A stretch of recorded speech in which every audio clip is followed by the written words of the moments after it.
Shalom, kembali lagi bersama Tanya Alkitab. Ini ada teman kita lagi nih nanya nih. Saya kan nonton filmnya Nabi Islam tentang Nabi Abraham. Kalau di kisah mereka itu anaknya yang Ismail yang mau dikorbankan, bukan Ishak. Tapi kalau di Alkitab kita Ishak yang mau dikorbankan. Jadi begini kak pertanyaannya, apakah kitabnya orang Kristen di Perjanjian Lama dan kitabnya orang Yahudi itu sama? Kalau sama berarti cerita dalam kitabnya orang Islam itu salah dong kak. Bertanya, pertama-tama kita harus tahu, mungkin kamu yang nonton 2 hari sebelum ini ada video tuh tentang bagian-bagian Alkitab, yaitu Perjanjian Lama dan Perjanjian Baru. Perjanjian Lama adalah kitab Tanakh orang Yahudi, yaitu yang memang kitab orang Yahudi diambil gitu aja jadi bagian Alkitab, karena Tuhan Yesus ngomong kalau kitab Taurat, kitab Tanakh itu nggak bakal bisa dihapuskan, karena memang Tuhan Yesus datang bukan untuk menghapuskan kitab Taurat, tapi untuk menggenapinya. Jadi bagian kitab Tanakh itu diambil mentah-mentah, bukan dijadikan bahasa. Memang karena itu Tuhan, orang Kristen percaya kalau Tuhan Allah yang Maha Kuasa, Allah yang Esa itu adalah Allah yang menulis kitab itu tuh, kitab Taurat itu, kitab Nabi semuanya adalah ilham dari Allah. Jadi kitab itu nggak mungkin Allah salah, pasti Allah jaga, dan kitab itu masih benar dan masih dipertahankan sampai sekarang ini bahkan. Lalu tadi ada pertanyaan nih, berarti kitab Islam salah dong. Nah, kita harus bahas dulu nih. Jadi di kitab Perjanjian Lama kita tadi itu, di kitab Alkitab yang kitab orang Yahudi, kita jelas banget tuh bilang tuh Abraham mempersembahkan anaknya yaitu Ishak. Lalu di kitab sebelah di Al-Quran bilang yang dipersembahkan adalah Ismail. Yang mana yang benar? Ya tergantung kamu mau percaya mana. Saya nggak mau bilang yang mana yang benar, tapi kalau kamu tanya saya, tentu saya bilang Alkitab yang benar. Kenapa? Coba kita pakai apa? Salah saya mikir ya, masalah kita tahu Allah adalah Allah yang Maha Kuasa, pasti Allah adalah Allah yang menjaga firman-Nya dong. Misalnya kayak ini nih, orang Kristen percaya banget Allah itu Allah yang Maha Kuasa, Allah yang menjaga firman-Nya. Jadi saat Tuhan Yesus datang, Tuhan Yesus bilang menggenapi firman-Nya, menggenapi Taurat, harus dicek dulu nih, Tuhan Yesus itu ngomong sesuai dengan Taurat bukan. Dan kita tahu selama hidupnya Tuhan Yesus itu sangat fasih Taurat, bahkan 12 tahun dia sudah mengajar di sinagoge orang Yahudi, sudah mengajar di bait Allah.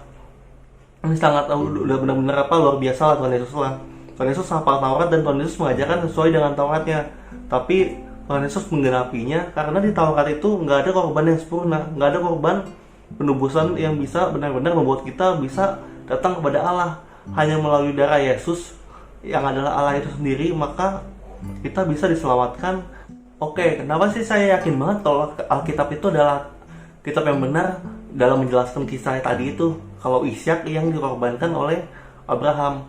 Kalau kita lihat di orang sebelah kita, orang Muslim bilang Al-Quran yang benar. Gak apa-apa, coba deh, salah kamu orang Muslim, nanti kalau kamu selesai video ini kamu tuliskan kenapa sih kita harus percaya Al-Quran yang benar. Karena mereka bilang Al-Quran itu datang langsung dari Allah melalui Nabi Muhammad, dan itu langsung turun gitu kitabnya. Tapi sayangnya saya bingung nih, misalnya Allah benar-benar menurunkan kitab itu, kenapa ceritanya bisa beda? Karena misalnya Allah menurunkan kitab pasti sama dong dengan kitab sebelumnya, bukan direvisi. Ini kan kayak revisi ini ya, revisi kitab Taurat yang udah ada. Di kitab Taurat bilang kalau Abraham mengorbankan Ishak, tapi di Al-Quran bilang kalau yang dikorbankan kan adalah Ismail. Ini kayak revisi sebenarnya. Oke, saya lawan bahas ini revisi atau bukan, tapi kita tahu kalau Allah menurunkan kitab yang ceritanya beda dengan kitab yang sebelumnya. Jadi kalau saya sebagai Kristen, saya mikir kalau Allah itu adalah Allah yang perkasa, Allah yang mulia, Allah yang maha besar, Allah yang sanggup menjaga firman-Nya. Kalau orang Islam bilang, Alkitab sudah salah, berarti kalau seperti itu Allah gagal dong menjaga firman-Nya. Saya sih percaya banget ya, Allah sekali berfirman, dituliskan itu di kitab Taurat yang udah ada, Allah pasti menjaga firman-Nya sehingga firman-Nya itu tetap benar. Dan terbukti sampai sekarang kalau di ahli sejarah bilang Alkitab itu tetap benar. Oke, kalau mau bilang Alkitab direvisi silakan, tapi buktikan gitu Alkitab direvisi di mananya, bagian mananya direvisi, bagian mananya. Saya bingung gitu. Banyak banget klaim kalau Alkitab direvisi, tapi nggak ada bukti, nggak ada yang bisa membuktikan kalau Alkitab direvisi. Coba buktiin deh, tuliskan di kitab mana misal direvisi tahun berapa, coba fotoin Alkitabnya. Jangan cuma bilang di sini di tahun segini ini, tahun segini ini, tapi nggak ada bukti Alkitabnya. Coba dibuktikan gimana. Yaudah, jadi gitu deh. Apalagi, jadi intinya kalau saya pribadi percaya kalau Allah itu akan menjaga firman-Nya. Allah mungkin menurunkan firman yang berbeda dengan firman sebelumnya. Jadi orang Kristen ada perjanjian baru yang dituliskan oleh para rasul, dan orang Kristen percaya itu adalah kitab yang dari Allah. Karena terbukti Alkitab itu ada perjanjian lama, perjanjian baru. Artinya apa? Alkitab, orang Kristen tidak hanya percaya apa kata Tuhan Yesus, tapi orang Kristen juga percaya perjanjian lama, masa sebelum Tuhan Yesus lahir, kitab-kitab Taurat, kitab-kitab para nabi, kitab puisi, kitab sejarah orang Israel. Orang Kristen percaya itu semua, dan Tuhan Yesus datang untuk menggenapinya. Jadi lah itu satu Alkitab, persatuan Alkitab. Tapi tidak ada pertentangan tuh dari Alkitab perjanjian baru sama perjanjian lama, itu gak ada yang pertentangan. Adapun misalnya bilang pertentangan, itu bukan ceritanya, mungkin pemahaman beda, karena memang Tuhan Yesus datang untuk menggenapinya. Jadi misalnya Tuhan dulu di perjanjian lama dibilang babi haram, ada banyak binatang haram tuh.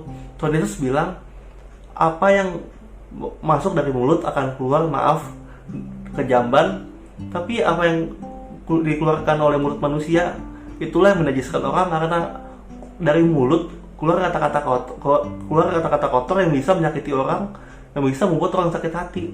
Itulah yang haram. Jadi kita makan babi nggak haram, kita bilang babi lu, itu yang haram. Kita katain orang babi, itu yang haram, itu yang nggak boleh. Jadi apa yang keluar dari mulut inilah yang haram menurut Tuhan Yesus. Jadi bukannya ceritanya beda, bukannya itu dibilang ajaran Yesus nggak sesuai Taurat, tapi itu Tuhan Yesus menggenapinya.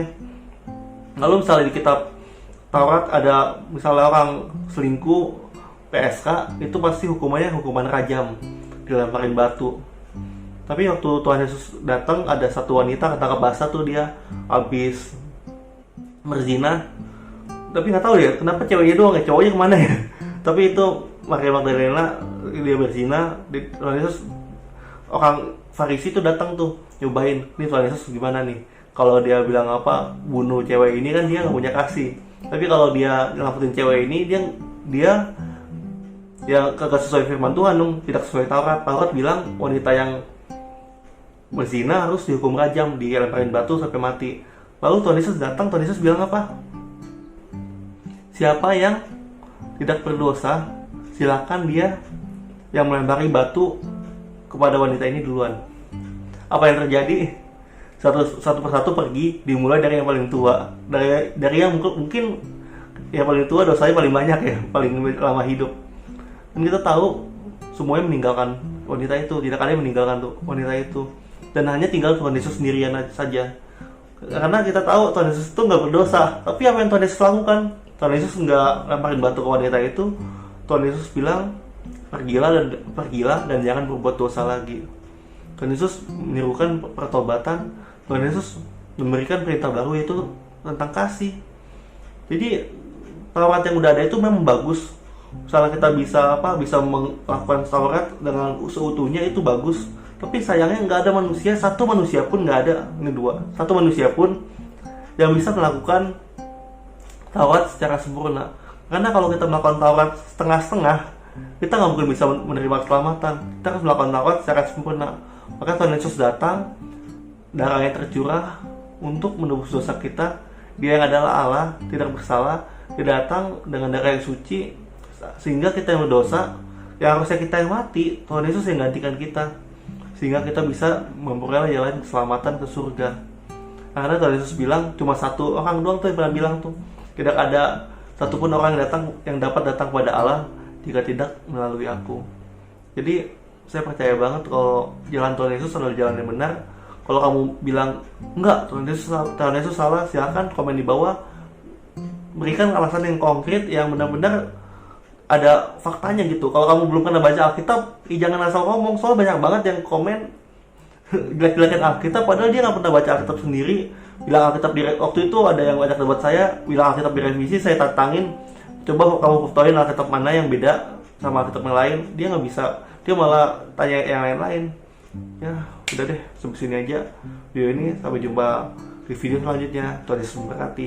Kalau ada apa-apa silahkan tanya saja di WA, line dilihat di deskripsi, semuanya dari sana. Dadah.